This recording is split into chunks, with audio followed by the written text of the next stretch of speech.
такива трудни моменти, които съм имала, като се затворя в кухнята да си творя нещо сладко, направя като някаква медитация. Казвам се Антоанета, приятелите ме наричат Тони. Занимавам се с сладкарство последните 4 години.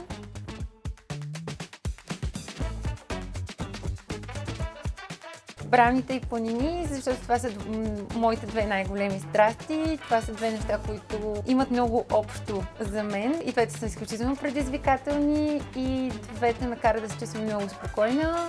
Когато съм си тук и си правя браунита, тотално си спадам в друг свят. Аз се събуждам супер щастлива, нямам търпение да дойда тук, да почна да творя. Много е важно човек да бъде в хармония със себе си и това е нещо, което ние сами си го създаваме.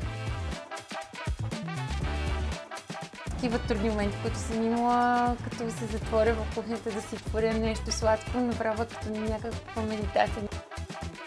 Много трудно, когато имаш една идея и когато тръгнеш да я споделяш на едни приятели, нали, тъй като това е най-нормалното нещо, което правиш. Нали, имам една идея, нямам търпение да ви я споделя и не всеки я разбира по начина, по който я разбираш ти. Затова е много важно да го направиш така, както ти го усещаш, както това местенце, което за мен е изключително лично.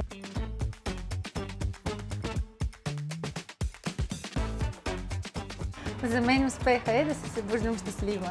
Няма нищо по-хубаво от това да правиш нещо, което обичаш. За мен последната година, нали, откакто имам магазина, се чувствам буквално, че живея в висша форма на живот. Няма нито един ден, който да е еднакъв. Дава едни други емоции, които нищо друго не може да ти създаде. Това, което бих посъветвала хората, които искат да следват мечтите си, да бъдат по-смели, защото няма нищо по-готино това да правиш нещо, което обичаш.